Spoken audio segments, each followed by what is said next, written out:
Greetings, everyone. Marhaba ya jama'a. It is that time of year when we assemble together to attend the annual Paul Kardoush Distinguished Lecture at the University of Houston. I'm honored that Dean Daniel O'Connor was able to join us today for this special occasion, and I would like to invite him to the podium to deliver some opening remarks.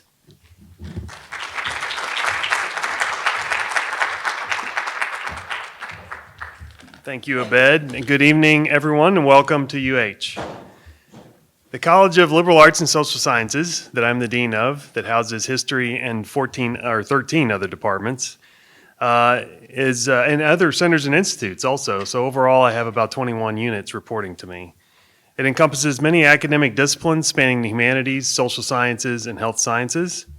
It's the largest college on campus, the most diverse of the 16 academic colleges in every way that you can think about diversity. And as you probably understand, a liberal arts and social sciences degree provides understanding and essential skills for living and working in our 21st century global society. More than 700 faculty in the college educate almost 12,000 undergraduate and graduate students, and they're all committed to installing the knowledge and critical thinking skills that are necessary for engaged citizenship. Our research and education programs are integrated, impactful, and important to addressing today's problems and developing tomorrow's solutions. We cannot succeed, however, without our community and our partners. We are grateful for the generosity of the Kardoush family in providing support for this lectureship, named in honor of Paul Kardoush, who had a passion for Middle Eastern history. We're also grateful for the dynamic, fruitful, and growing partnership with the Arab American Educational Foundation, whose multiple gifts have enabled the establishment of the AAEF Center for Arab Studies here at UH. The center provides new ways for our students to learn about the modern Arab culture and world, which is central to understanding and engaging that global community and society. The center also connects the university to local and regional Arab American community, and community engagement and service are of great importance for a public institution of higher education. Thank you again for joining us tonight, and enjoy the program.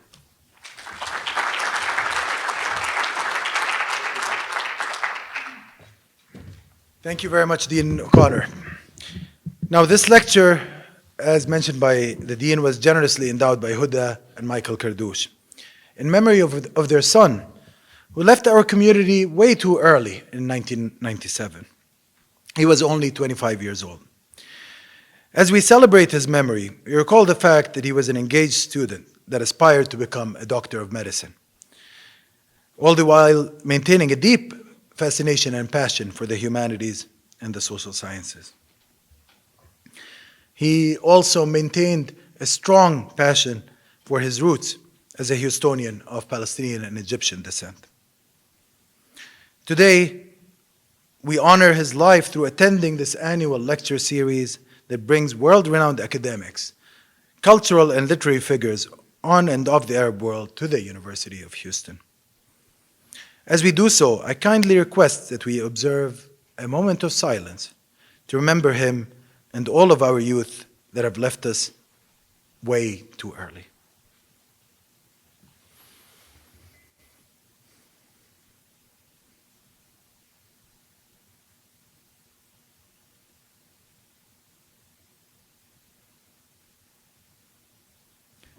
Thank you.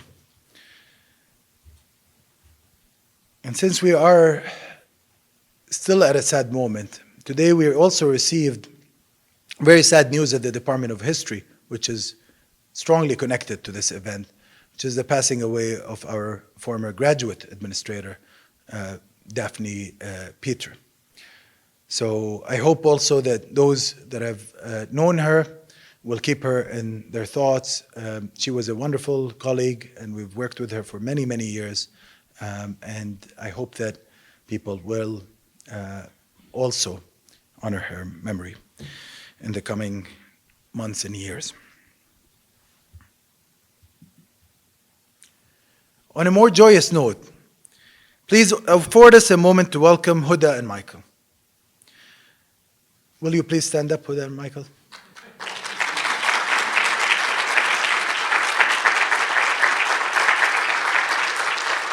Your sense of community has made this gathering possible. You have prevailed, to use a word that is very dear to Michael's heart from the title of his book.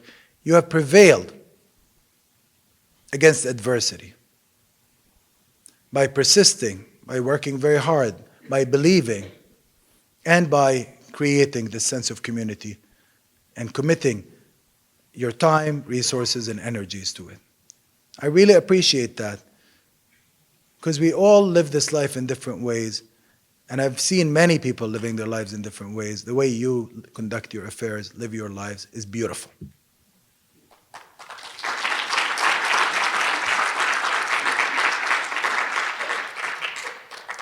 It has certainly enabled us to enjoy these lectures. It has also enabled us to create a very vibrant program here at UH. Now, this is going to be my last semester serving as the director of the Center for Arab Study, which is the product of that engagement. And I would like to thank you especially, as well as the other major donors that have contributed to this program. Many of you are in this room. I'm not going to list all the people here in this room that have contributed because actually it took the whole community.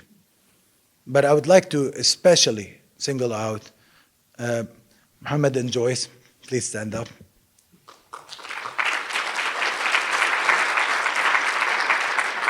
I'd like to especially also mention our friends Wajih and Eileen, who are not with us today as well. And the reason why I'm mentioning Mohammed and Joyce and Wajih and Eileen is that actually when we envisioned this lecture, we were all together and we celebrated it a few years back, 5 years ago. And now we've already had several important speakers coming in and gracing our campus with their presence. Now, one of these important speakers, and the last that will come during my time, so it's a special honor for me, I'll always remember this night, is Jennifer. And Jennifer Zacharia is a very, very good friend of mine, of course, but she's way more than that. She's been an engaged community activist for many, many years. She's a lawyer who's very accomplished. She's somebody who's been serving communities in this country for a long, long time. She has a grassroots commitment, but also has an intellectual understanding that is very elevated. Now, Jennifer also has had a very difficult time over the past few years, not the least because she is first cousins with Shireen Abu Akleh, who is the center of today's talk, entitled Beginnings and Endings, Palestine and the Killing of Shireen Abu Akleh. It's not a light subject, but I don't know anybody that could address it as well as Jennifer does. Now, she holds a JD from Columbia Law School, not too shabby, and an MIA from Columbia School of International and Public Affairs. She's a graduate also of the University of California at Berkeley, and she has worked as a journalist with various human and civil rights organizations. We are very honored to have you today, Jennifer, and please welcome her in the strongest clap possible, please.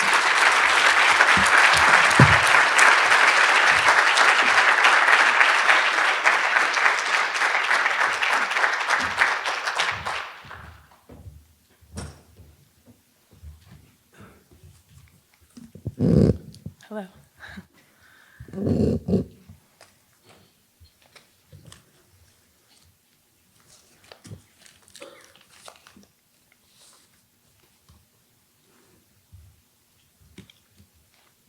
Thank you so much to the Arab American Educational Foundation Center for Arab Studies, the Kardoush family, and Professor Takriti, the University of Houston, all for having me. It's an honor to be here.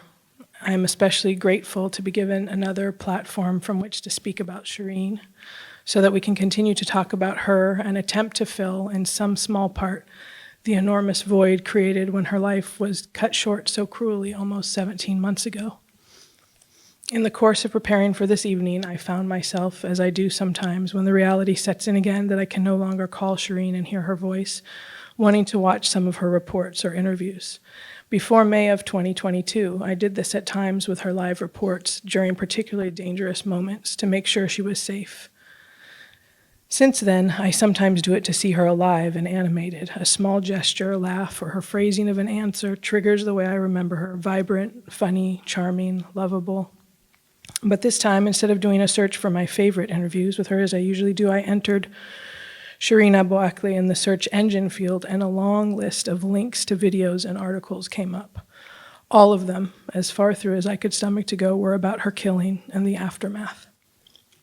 Page after page of images of the moments just before and just after her death, articles about the immediate and predictably deceptive Israeli response, and many more pages debunking it, still more on her funeral and the attack on her pallbearers.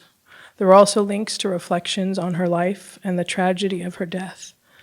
Some of the sources speak about who she was as a person, how beloved, how much of an impact she had on her audiences and beyond, and what a source of inspiration. What a singular, tremendous journalist she was. Yet still, it was difficult to shake the uncomfortable feeling that somehow the most notable thing about her became her death. Shireen was full of life and joyful and eager to live. In having ended her life, the Israelis had managed to blur her existence and her death.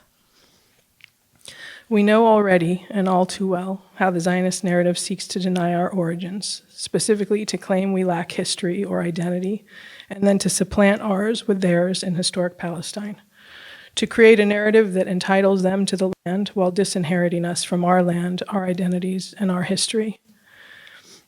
They are also, individually and collectively, determined to have a say in declaring where our history ends.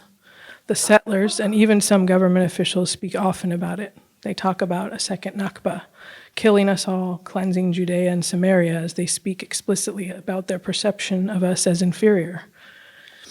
In late August, in an interview on Channel 12 News, National Security Minister Itamar Ben-Gvir and resident of the Kiryat Arba settlement said, "My right, the right of my wife and my children to move around Judea and Samaria, is more important than freedom of movement for the Arabs," using the biblical term for the occupied territory. Directly addressing journalist Mohammed Magadli, who is a Palestinian citizen of Israel, Ben-Gvir said, "Sorry, Mohammed, but that's the reality. Not only are our rights completely abrogated, but so too are our lives, subsumed in the never-ending quest to quell any living, vocal contestations to their narrative. Killing Palestinians with impunity is just part of the cycle of control over Palestinian lives. When the Israeli state argues we have no history, and then further exercises control over movement, rights, resources, access to land and water, it's only natural that our deaths represent a microcosm of what they see as our ultimate end. Silent, without voice, without protest, without disruption, no longer a hindrance. And we, for our part, are supposed to go silently and without protest, or even, as Edward Said said in his essential piece, Permission to Narrate, Palestinians are expected to participate in the dismantling of their own history. The Israelis also apply this principle literally, as in when they decide a Palestinian house must be demolished, they often give the owner two choices. The army can come and destroy the house with a bulldozer and all the equipment, and the Palestinian can pay a hefty price for that, in addition to the cost of a large amount of soldiers being present for the demolition. Or the Palestinian can dismantle his family's home with his own hands and tools to avoid the exorbitant fine. Regardless, our assertions of our own rights, our own identities, threaten the Zionist narrative, and proponents of that narrative respond with terror and anger. In their minds, our identities are simply the inversion of theirs, and it is only through our loss, our subjugation, our suffering that they can assure the opposite for themselves. But one cannot sustain an identity that is built on the denial of others. Your foundation cannot be built on the negation of someone else's existence. You cannot pave a viable future on the graves you fill and the suffering you cause. They try to narrow the scope of our human experience, to diminish us into suffering, only suffering and lack, so that we become only what they've defined us as. The eliding of Shireen's life and death also feels so objectionable because it mirrors the plight of the Palestinians. In killing her and antagonizing and attempting to control her before that, her story, full and with its own personal victories, grief, and triumph, became one that was reactive to the Israelis. She covered their violence and repression of Palestinians while alive, and she died at the hands of the same ruthless, cowardly, murderous military. It is what Israelis try to enforce on Palestinians day after day, that they exist only in the shadow of the Israeli experience, that our reality becomes, by force and cruel control of every aspect of life, bound by their views of our necessity and our disposability. In this way, like so many Palestinians before her, Shireen Abu Akleh seems to have become synonymous, and her life feels therefore in some way defined primarily by the moments leading up to her death. Even as people seek to keep her alive, she is represented now as a face on posters at demonstrations, an effigy on murals, graffiti on a wall, an empty flak jacket and helmet suspended in air to bear witness to their futility in keeping her safe. A martyr. Another example of impunity, Israeli impunity to date, and another example of the ease with which entire families, entire communities, and entire nation can be shattered in an instant. The Israeli military took the life of another of our bright, inspiring truth-tellers. They once again stole the promise, the dreams, and what should have been a long and amazing life, and ended it all without remorse, and so far without a reckoning. They sought to put an end to Shireen's reporting, to her impact on her audiences and those whose stories she told. They hated the way she was intrepid and persistent, and wove a continuous thread between all the people throughout the intentionally carved up and non-contiguous parts of Palestine, as well as all those in diaspora. Her reporting also drew the lines through our history and geography. She went wherever she could, whenever she could, ignoring all the artificially and colonially manufactured barriers and borders between us. Through her work, over 25 years, she established a reservoir of stories and experiences of national and local celebration, camaraderie, strength, resistance, and defeat. There is a parallel long history of Israel assassinating people who have attempted similar feats. Of course, the killing of Shireen fits neatly in the history of the targeting of those who try to talk about the Palestinian experience. Israeli forces assassinated Palestinian spokespeople in the past, even when they are international literary figures, novelists, and poets. Ghassan Kanafani in 1972, Kamal Nasser in 1973 are two of the more famous examples. Of course, we can and we must talk about Shireen's killing in great deal and with the requisite outrage in the hopes that we can secure a measure of justice for her, and so that such violations no longer continue. Yet still, the focus on her death and the availability of the images of her killing are at times too difficult to bear. Her family and friends and all who adored her must now be met at any moment on their phones or computers with the vivid images of her killing, left to relive those moments again and again. In effect, we have no choice of what our final memory of Shireen is. It becomes those last steps she took and her lying lifeless on the ground, the sound of her colleague screaming, "Shireen was shot," and imploring someone to call an ambulance is etched in my brain, and when I recall it or hear the recording, my heart breaks all over again. The focus on Shireen's death, and specifically the images around her death, are difficult most of all, of course, because for us they are a redundant, unnecessary reminder of the senseless, violent injustice of it all. We know all too well, in this country as well, who it is that dies under circumstances that are public and recorded and circulated widely. We know who gets assassinated on the street, in their houses, by a state's armed forces, or by those settlers the state emboldens and then protects when they engage in brazen violence, and who, on the other hand, often gets to lose and mourn their loved ones in private and at peace and with dignity, to the extent such a thing is ever possible. Individuals and communities who have to suffer the senseless, violent deaths of loved ones have to also endure such things over and over again until it becomes, for others, normalized and unexceptional. One can't help but assume that the routinization of the killing, in this case of Palestinians, in some way enables or sets the stage for more killings and ongoing impunity. Regularly, we are subjected to news of another murder and quite often the footage associated with it. Meanwhile, the victims' loved ones have etched into their minds, first and foremost, the circumstances of their death, their last moments, and the futility of watching the scene over again and knowing it will never end differently. And yet, at the same time, we must feel grateful for the recordings, because videos are our best, sometimes only hope at disproving what is otherwise a quick and ready state narrative that turns the victims of such killings into perpetrators and explains away deadly force by reliance on familiar tropes that blame the communities subject to military rule. We have to feel gratitude that there is incontrovertible proof to match the testimonies of our witnesses and our survivors, whose words are assumed to be unreliable or require fact-checking by Israeli sources. We have the onus to be recorded because we are told we need proof of the suffering we have endured and described enduring for the past 80 years, because we must show those who will determine whether or not we were innocent enough, sinless enough, logistically in the right place, accepting an adequately prostrating or submissive quality so as to not have deserved it, so as to not have provoked it, so as to not have simply been someone, unfortunately but necessarily, it is implied, caught in the somehow defensive fire of illegal military occupiers. In Shireen's case specifically, the images we have put the lie to every iteration of Israeli obfuscations about what happened in her killing and in the attack on her funeral. Indeed, even in death, the dignity of Palestinians is targeted.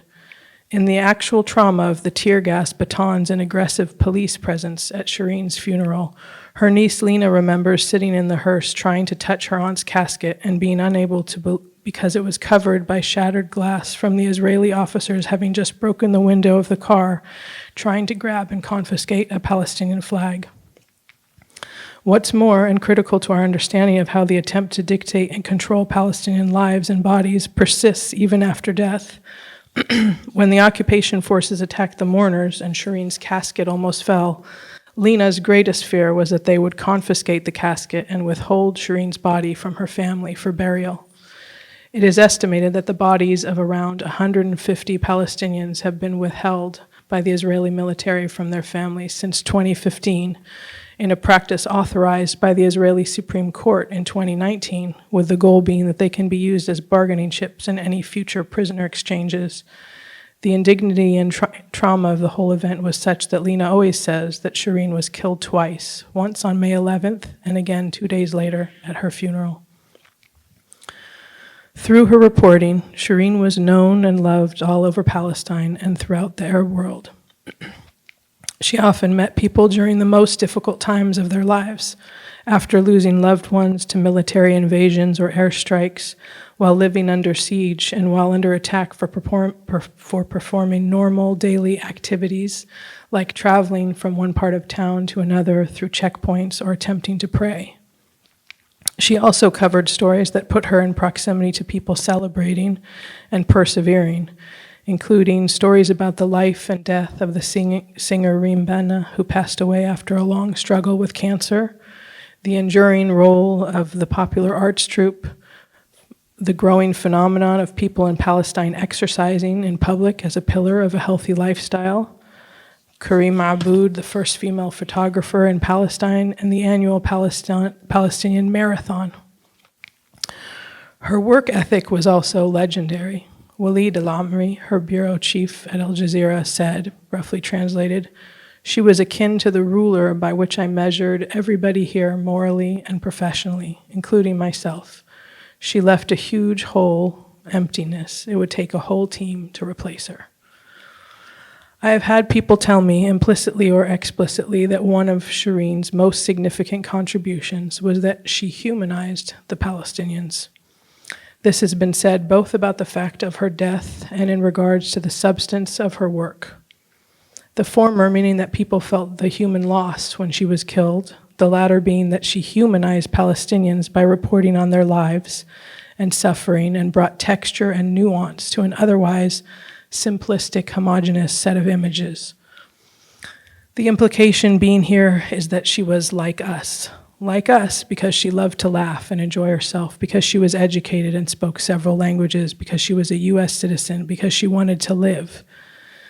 I have to say that from Palestinians, I learned and witnessed some of the most wonderful qualities of humanity. My dad,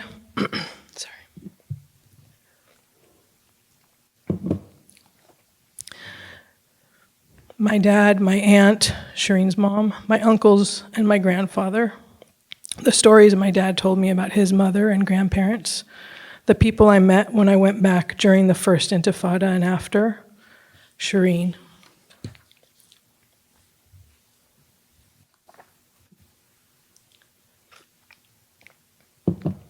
They taught me generosity, compassion, humor, kindness, critical thinking.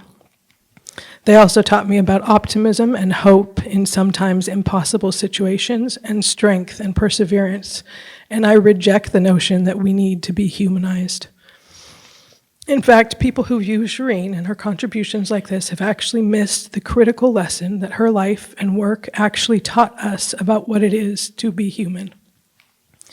Namely, it is to understand that everyone who lives and dies and laughs and suffers deserves to be heard and empathized with, and that telling those stories with courage and honesty and bravery is a crucial and valuable endeavor in its own right. If there is a time where a person believes that someone else is or needs to be humanized, then I am afraid the deficit of humanity is theirs. There are not some people who are arbiters or gatekeepers of who is human and therefore deserving of protection and care and compassion, and seeking to appease these people who believe they determine who is and is not worthy of basic rights and dignities of others is a lost cause, and I must say, an immoral cause, because to humanize someone or endeavor to do so is to invest in and reify the notion that there is a hierarchy of which life is valued and which life isn't.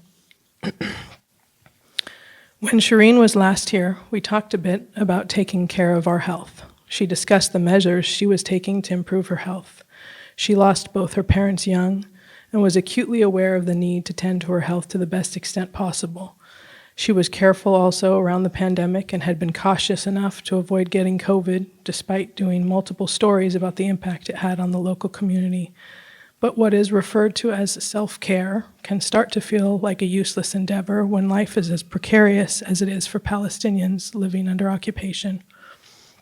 The same is true of Palestinians in general. I wish Shireen didn't have to have such enduring strength and bravery to do her job, and I wish she didn't have to cover countless stories of people having to endure intentional, ongoing, mental, physical, and psychic violence and have to day in and day out be defined by resilience and steadfastness. The latter are qualities that, in an ideal world, you never have to find out your loved ones have, that no one should have to have. As John Powell said in a different context, you shouldn't have to live a heroic life every day. As stated above, the Zionist narrative has always relied on the idea that Palestinians are irrelevant and undeserving of any notice, except in the context of how to best control and weaken us. The attempt to control our lives from beginning to end is unrelenting and total, from birth to death and after. Controlling resistance there and even protest abroad, trying initially to restrict access to any of the trappings of a normal life, any freedoms, normal gatherings, right to build, move, work, travel from one side of town to the other and between cities, let alone to leave the country. Meanwhile, we read in features on the front page of major US and European newspapers about the intricate details of hardship and heartbreak of the people of Ukraine, and scenes almost directly mimicking certain aspects of the Palestinian experience. We, however, have to scour the social media accounts that post each day's new atrocities from Palestine. The latest removal of a family from their home, displacement of a community from its town to make way for a military area, destruction of a school, and the daily, endless killing of young people, those who bravely resist an illegal occupying army, and those who happen to just run afoul of any random soldier or settler who feels like committing violence on any given day. Even those niche social media accounts, providing the only real outlet for the Palestinians enduring under Israeli military rule to get the story out, are subject to shadow bans and explicit censorship.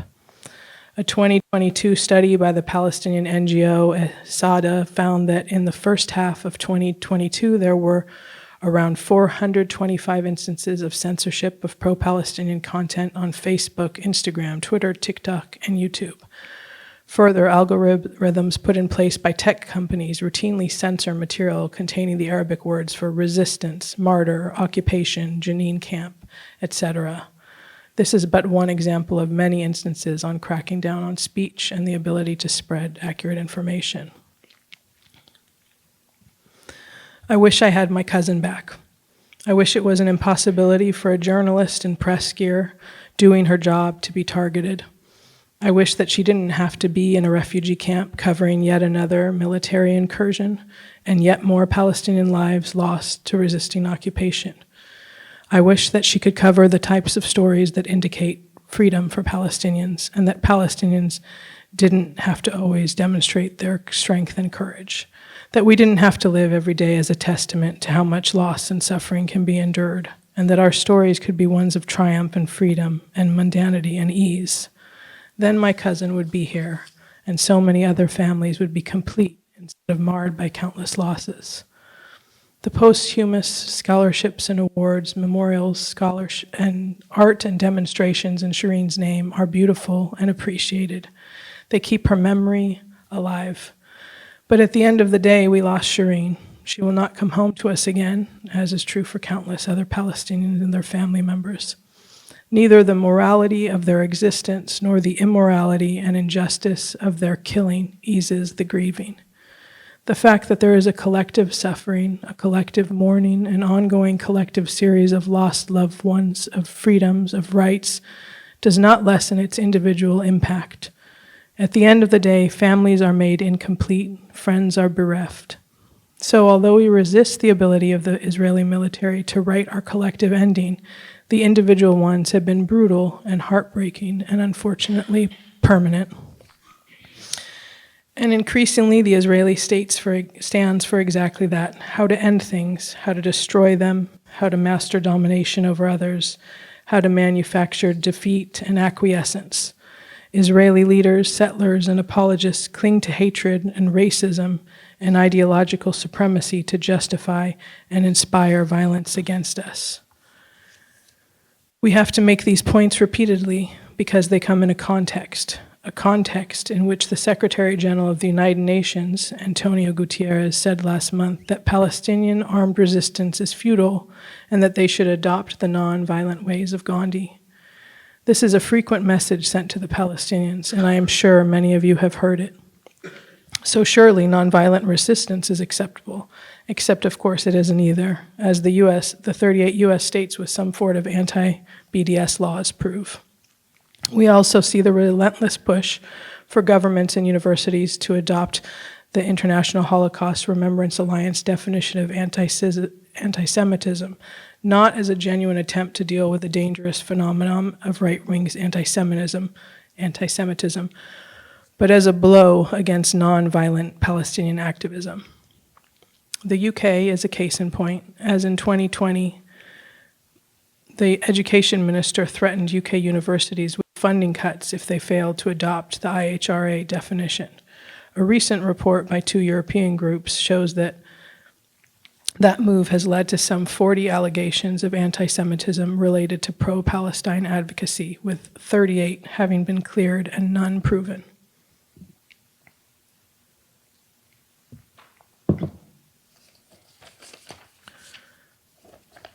Of course, drawing limits to what the Israeli military can do is not feasible in this country. Consider that Representative Betty McCollum of Minnesota has long proposed a bill to outlaw the use of American aid to Israel that is used in prosecuting children in its military court system.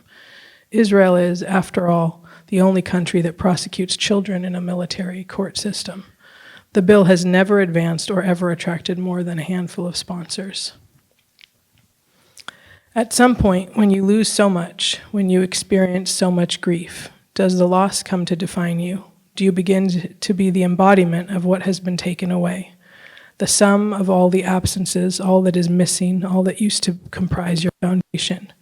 Do we collectively begin to be defined by our keys to faraway houses, forbidden to us, by the years since 48, by the rights that are denied us, the freedoms we can't enjoy, by the names and memories of those we have lost?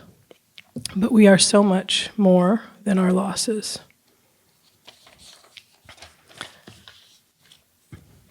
One of Shireen's pieces for Al Jazeera in particular stood out when I was looking through them, which was of her covering the so-called flag march through Jerusalem. Like the Orange Marches in Northern Ireland, Flag Day is used as an opportunity to flaunt colonial presence and imperial military dominance. In May of 2021, Shireen covered the march as Israeli soldiers allowed settlers and other Israeli flag-waving hypernationalists into the area around Bab al-Ammud, the main Palestinian entrance to the old city of Jerusalem, to essentially terrorize the population and assert their control over the city.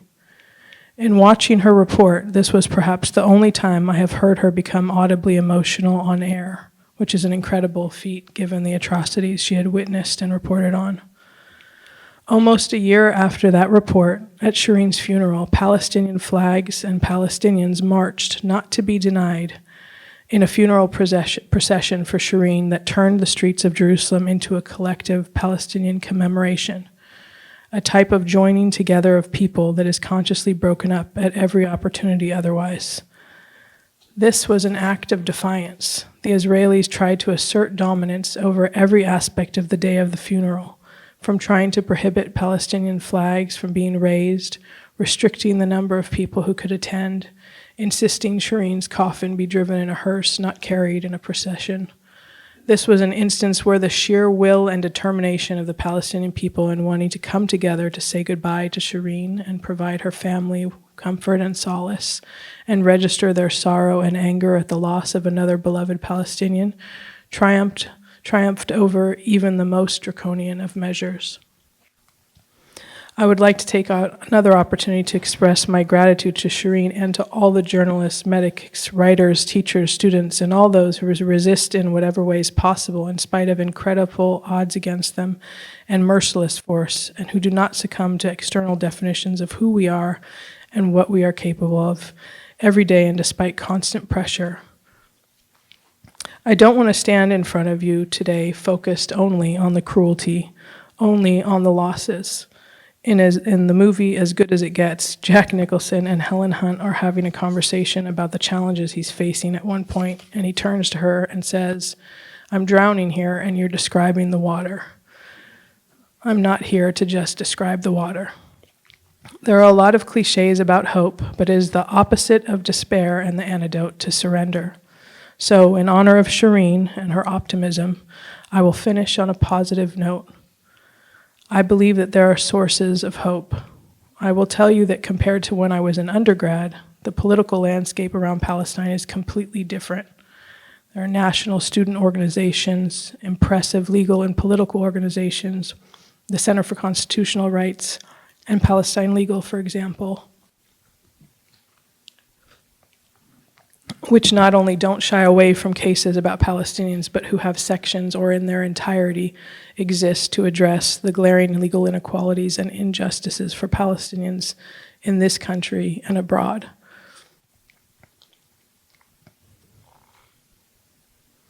Solidarity across movements, a younger generation who are media and politically savvy and use their platforms to espouse general principles applied across movements. It used to be totally acceptable, for example, to claim to be a person of conscience, to even define yourself by your progressive politics, but then to have a carved-out exception about Palestine. Of course, you are all aware of the phenomenon referred to as progressive except Palestine, or as Edward Said deemed it in a heated exchange with a well-known, otherwise progressive professor, moral idiocy and ideological deformation. As a college student, I lost track of the number of times I heard people waxing eloquent about apartheid or civil rights or religious freedom, but then drew an arbitrary line about Palestine and said it was controversial or complicated. More and more Jews and Jewish organizations are now speaking up with consistent messages about their beliefs in freedom, equality for all people, and distance themselves from the notion posited by Zionist leaders that Israel is a place for all Jews and they must all, therefore, pay blind allegiance to it. It is still not uncommon, but it is certainly less common for people to feel comfortable picking and choosing the issues they apply their so-called values to. Thank you again for the opportunity to speak to you about Shireen and her life and how devastating her loss has been and continues to be for so many. In detailing some of the mourning, the injustice, and the helplessness of grief caused by violent state actions, I hope we can also reflect on all those who this year and the previous 75 years have lost their family, friends, teachers, and neighbors, and sacrificed to the brutal colonial enterprise, and all the political prisoners who have suffered and continued to languish in Israeli prisons. All of those who can no longer tell their loved ones that they love them or that they are sorry, and all those whose lives become defined more by the losses than the promise. Just as Shireen's origins were dictated by the Israelis, neither will her end be. Thanks to events like this, we will keep talking about Shireen and keep remembering who she was, above and beyond someone killed by the Israelis. And as I stated above, the awards and events about her life and her work have been therapeutic for her family and comforting for us to continue to learn the breadth and depth of her impact. In the words of W.E.B. Du Bois, you are not, and yet you are. Your thoughts, your deeds, above all, your dreams still live. Thank you.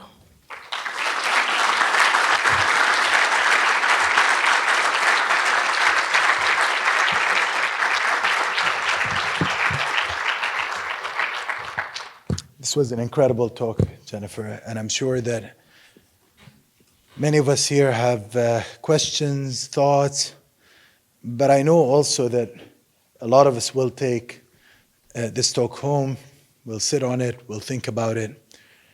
There's a lot to process and a lot that you've shared with us that is absolutely remarkable because it's coming from the heart, it's coming from the depths of the human experience.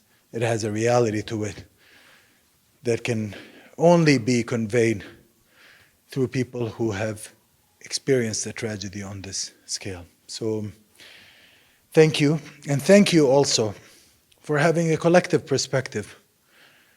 Often when we lose loved ones, we can get absorbed into the individual dynamics, into the family dynamics. You've showed us today that there's more to the story, that this is about something broader, something systemic, something that certainly affects the Palestinian people as a whole. But as you've also shown in this talk, you've created connections with experiences of others, including in this country, that face these kind of injustices. So thank you for that.